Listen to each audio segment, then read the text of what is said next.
अस्सलामु अलैकुम वरहमतुल्लाहि तआला व बरकातुहू। बिस्मिल्लाह वल्हम्दुलिल्लाह वस्सलातु वस्सलामु अला रसूलिल्लाह व अला आलिहि व सहबिहि अजमईन, अम्मा बाद। अल्हम्दुलिल्लाह, अल्लाह के फजल से अब तक हमने या मद्दा का कायदा पूरा मश्क नहीं किए हैं, थोड़ा सा किए हैं, कुछ हिस्सा बचा हुआ है। आज के सबक में हम पढ़ लेंगे या मद्दा का मश्क। उसकी कुछ बातें ज़रूरी और भी बाकी है, उसको भी हम आज डिस्कस कर देंगे। ठीक है, तो चलिए हम आज का सबक स्टार्ट करते हैं। तो पढ़िए हमारे साथ, देखिए स्क्रीन पे लिखा हुआ है बिस्मिल्लाहिर्रहमानिर्रहीम। हमज़ा पेश उ, हमज़ा के ऊपर पेश है, पेश को जल्दी पढ़ें, थोड़ा भी ना खींचें। मारूफ पढ़ें और मजहूल आवाज़ से बचें। पेश की आवाज़ आगे को जाती है प्लस यानी मिलाना, जोड़ना, प्लस जीम या जेर जी, क्या जीम या जेर जी, या मद्दा होगी, इसलिए कि या साकिन से पहले जीम के नीचे जेर है, इसलिए या मद्दा होगी। या मद्दा को एक अलिफ के बराबर खींच करके अदा करेंगे, जैसे जीम या जेर जी उजी। अब मिला दिए इसको तो क्या हुआ, उजी। देख रहे हो ना आप कि हमजा के ऊपर पेश है तो पेश को जल्दी पढ़ रहे हैं, तो उसको कैसे पढ़ रहे हैं, उजी। या मद्दा है तो यहाँ पे खींचा गया, प्लस बा पेश बू, बा के ऊपर पेश है, पेश को जल्दी पढ़ें, थोड़ा भी ना खींचें। मारूफ पढ़ें और मजहूल आवाज से बचें। पेश की आवाज आगे को जाती है, जैसे बा पेश बू, मिला करके क्या हो गया, उजीबू। देख रहे हो ना, हरकत जिस हर्फ के ऊपर है तो वहां जल्दी पढ़ रहे हैं, और या मद्दा जहाँ पे है यानी या साकिन से पहले हर्फ के ऊपर नीचे जेर है तो एक अलिफ के बराबर खींच रहे हैं, तो मिला करके क्या हो गया, बराबर उजीबू। ये लिखने का तरीका अलग अलग इस तरीके से होता है, लेकिन जब मिला करके लिखेंगे तो देख रहे हो ना, जीम या बा एक ही में मिल जाएगा। इस तरीके से शक्ल इख्तियार होता है, समझ रहे हो ना। देखो क्या है, उजीबू, हमजा पेश उ, हमजा पेश उ, प्लस जीम या जेर जी उजी, प्लस बा पेश बू उजीबू, है ना, बराबर उजीबू। अब यहाँ पर है, देखिए युवारी, यहाँ लिखा है ना, या पेश यू, या के ऊपर पेश है, पेश को जल्दी पढ़ें, थोड़ा भी ना खींचें। मारूफ पढ़ें और मजहूल आवाज से बचें।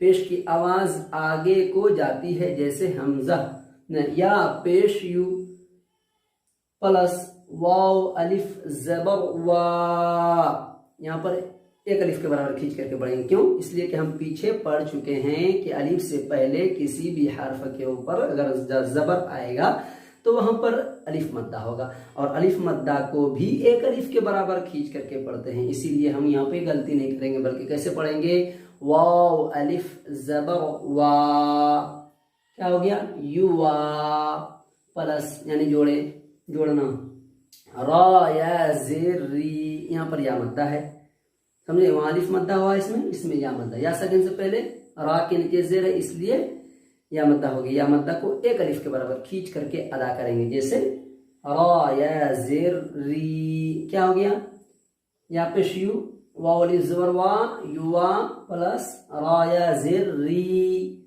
बराबर युवारी, युवारी। देख रहे हो, या के ऊपर पेश है तो ये जल्दी पढ़ रहे हैं, और ये दोनों को एक अलिफ के बराबर खींच करके पढ़ रहे हैं, समझ लो ना। इसी तरीके से आपको पढ़ना है, लिखने में भी फर्क देखना है। अलग अलग मिला के इस तरीके से लिखते हैं, या पेश यू, तो ये अलग अलग इस तरीके से लिखा जाता है। जब मिलाएंगे तो या को वाव में मिला करके लिखा जाएगा, समझे। तो इस तरीके से होगा, युवारी। इसके बाद क्या है, मीम जबर मा, मीम के ऊपर जबर है, जबर को जल्दी पढ़ें, थोड़ा भी ना खींचे। जबर की आवाज ऊपर को जाती है, जैसे मीम जबर मा, प्लस यानी जोड़ना, फा अलिफ जबर फा, फिर अलिफ मद्दा को लाया है। यानी ये क्यों ला रहा है नूरानी कायदा वाला, इसलिए ला रहा है कि जो चीज पीछे पढ़ चुके हो वही मिसाल दिया है, ताकि आप कभी भी यहाँ पर गलती ना करो, दूसरा कोई चीज नहीं ला रहा है। तो यहाँ पर अलिफ मद्दा होगा, इसलिए कि अलिफ से पहले फा के ऊपर ज़बर है, इसलिए अलिफ मद्दा होगा। अलिफ मद्दा को एक अलिफ के बराबर खींच करके अदा करेंगे। जैसे फा अलिफ ज़बर फ, क्या हुआ मफ, प्लस ताया जेर ती, यहाँ पर भी या मद्दा होगा, यानी एक अलिफ के बराबर खींच करके पढ़ेंगे। या साकिन से पहले ता के नीचे जेर है, इसलिए या मद्दा होगी। या मद्दा को एक अलिफ के बराबर खींच करके अदा करेंगे। जैसे ताया जेर ती मफाती, प्लस हा पेश हु, ये बड़ी हा है, समझे ना, यहां से निकलता है ना, आपको मालूम है, यहां से दरमियानी हिस्सा, हलक के दरमियानी हिस्सा से हा पेश हु, क्या हुआ मफातीहु। आप देख रहे हो हम किस तरह पढ़ रहे हैं, बराबर मफातीहु। यहाँ पर किस तरीके से लिखा गया है, देख रहे हो ना, ऐसे लिखा है मफातीहु।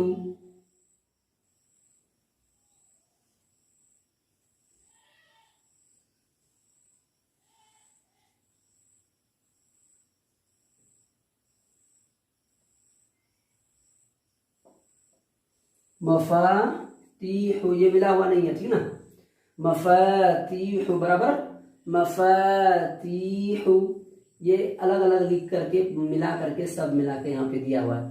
तो यहाँ पर एक अलिफ के बाद यहाँ नहीं खींचेंगे, इसमें खींचेंगे अलिफ मद्दा में, या मद्दा में खींचेंगे, इसको भी नहीं खींचेंगे। हा पेश हु, हा के ऊपर पेश है, पेश को जल्दी पढ़े, थोड़ा भी ना खींचे, मारूफ पढ़े और मजहूल आवाज से बचे।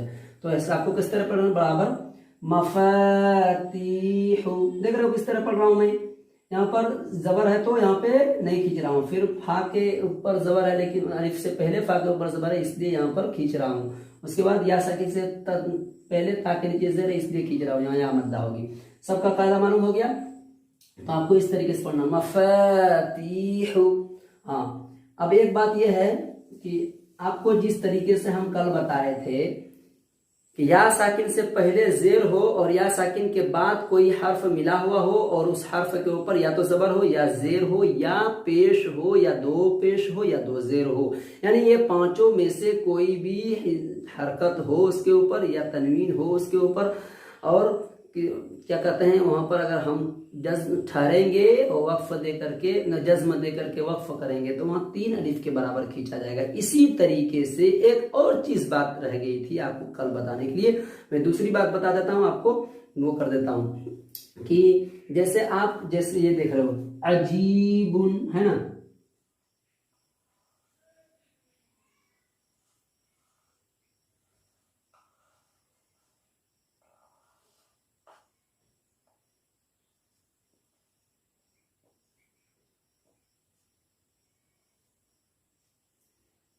मिसाल के तौर पे ये अजीबुन लिखा है, यहाँ या मद्दा है, ठीक है, या सकिन से पहले जीम के नीचे जेर है तो यहाँ क्या हो जाएगा, या मद्दा हो जाएगा। तो आपको ये ध्यान में रखना है कि यहाँ पर अगर हम वो करेंगे, क्या करेंगे, अगर हम ठहरेंगे ये बा के ऊपर जज्म देकर के अगर ठहरेंगे यानी वक्फ करेंगे तो यहाँ पर क्या हो जाएगा, यहाँ पर भी या सकिन से पहले जिम के नीचे जेर है तो 3 अलिफ के बराबर खिंचाएगा, वहां पर वो ये होगा। लेकिन अब बा जो आ गया ये कौन, दूसरा हर्फ हुर्फ कलकला में से है, तो अब कलकला आपको नई बात लग रही है, तो कलकला क्या होता है वो भी आपको समझना है। पहली बात आपको देखो दिखाई दे रहा है आपकी स्क्रीन के ऊपर, आपको यहाँ पे दिखाई दे रहा है, देखो ये गेंद है, क्या है, गेंद है, आप तो देखे हो ना बच्चे, गेंद देखे हो।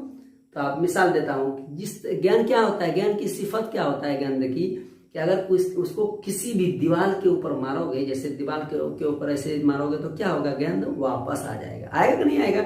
इसी तरीके से कलकला का एक मिसाल है कि जैसे बा के ऊपर को जज्म देंगे तो क्या पढ़ेंगे, अजीब, देखा, इस तरीके से आवाज टकरा करके वापस फौरन आती है। जिस तरीके से एक गेंद को दीवार के अंदर में मारा जाता है तो वो वापस फौरन आता है, उसी तरीके से कलकला होता है। ये आपको यहाँ पर एक चीज बता दिए, वक्फ का भी कायदा आगे तफसील से बयान करेंगे। और यहाँ पर इश्काल अगर जो कोई कर सकता है कि यहाँ पर कैसे पढ़ेंगे, तो इसलिए हम थोड़ा सा जहन नशी कराए हैं। बाकी वो जो कलकला का कायदा होगा उसमें भी आपको अच्छे तरीके से जहन नशी करा देंगे। आप यहाँ तक ये समझिए, आप आज मतलब इतना सा जहन नशी करना है, ठीक है।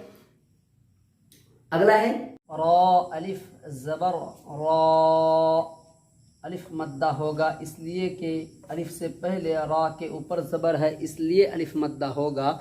अलिफ मद्दा को एक अलिफ के बराबर खींच करके अदा करेंगे, जैसे रा अलिफ ज़बर रा प्लस जा ज़ेर जी, जा के नीचे ज़ेर है, ज़ेर को जल्दी पढ़ें, थोड़ा भी ना खींचें, मारूफ पढ़ें और मजहूल आवाज़ से बचें, जैसे जा ज़ेर जी राज़ी प्लस ऑफ या ज़ेर क़ी। या मद्दा होगी इसलिए कि या साकिन से पहले ऑफ के नीचे ज़ेर है, इसलिए या मद्दा होगी। या मद्दा को एक अलिफ के बराबर खींच करके अदा करेंगे, जैसे ऑफ या ज़ेर क़ी राज़िक़ी प्लस नून ज़बरना, नून के ऊपर ज़बर है, ज़बर को जल्दी पढ़ें, थोड़ा भी ना खींचें, ज़बर की आवाज़ ऊपर को जाती है, जैसे नून ज़बरना राज़ बराबर राज़िक़ीना। देखिए ये अलग अलग लिखेंगे तो किस तरीके से लिखा जाएगा और मिला करके लिखेंगे तो किस तरीके से लिखेगा। काफ या नून ये मिल करके होगा, बाकी जिस तरीके से ये है ये इसी तरीके से लिखा जाएगा, रा ज़बर रा और ज़रजी। ठीक है, लिखने का भी तरीका मालूम चल गया। अब आगे ऐन ज़ेर ई, ऐन के नीचे ज़ेर है, ज़ेर को जल्दी पढ़ें, थोड़ा भी ना खींचें, मारूफ पढ़ें और मजहूल आवाज़ से बचें, जैसे ऐन ज़ेर ई प्लस बा अलिफ ज़बर बा, अलिफ मद्दा होगा इसलिए कि अलिफ से पहले बा के नीचे ज़ेर है, इसलिए अलिफ मद्दा होगा।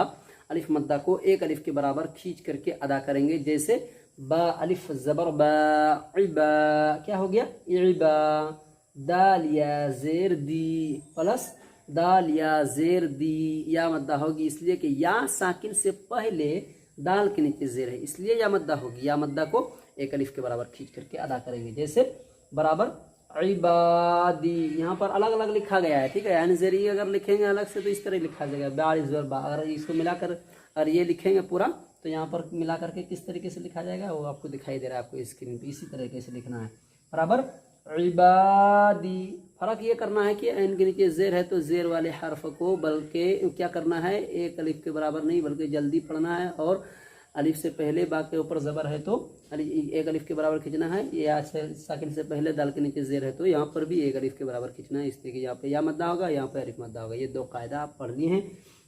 बाकी डाउट एक चीज़ का और है, ये है कि अब ये सोचना समझना है कि या साकिन से पहले ज़ेर तो आएगा तो या मद्दा हो जाएगी, और दूसरी बात ये है कि या साकिन से पहले ज़बर भी आ सकता है, वहाँ पर क्या है होगा, वहाँ पर आगे हम सबक में बताएंगे वो क्या उसमें कौन सा कायदा होगा। लेकिन और तीसरी बात यह है कि या साकिन से पहले कभी भी, जैसे ये या साकिन है, ठीक है, इससे पहले हमजा के नीचे ज़ेर है, इस तरीके से आ सकता है। और मिसाल के तौर पे इसको मिटा करके या साकिन से पहले ज़बर भी आ सकता है, लेकिन अब ये पर आपको समझना है कि या साकिन से पहले पेश ऐसा नहीं आएगा, ऐसा नहीं आएगा, पेश या साकिन से पहले नहीं आएगा, ठीक है। तो इसका भी कायदा ख़त्म। हमजा या साकिन से पहले अगर ज़बर आएगा तो कौन सा कायदा होगा वो आगे जाके हम बताएंगे। यहाँ पर आपको यही समझना कि या साकिन से पहले अगर ज़ेर आएगा तो या मद्दा होगी, और उसको किस किस सूरत में पढ़ी जाती है वो आपको समझना है। ये बात होगी, आपको समझ में आ गया कि या साकिन से पहले ज़ेर आएगा तो कौन सा कायदा होगा, कब कब किस हालत में कितना कितना अलिफ खींचा जाएगा, समझ में आ गई बात। आज के वीडियो में इतना ही, आज का सबक इतना ही, और इंशाल्लाह कल मिलते हैं। और आपके मन में कोई सवाल, आपके मन में कोई डाउट कमेंट कीजिए। ओके, अस्सलाम वालेकुम।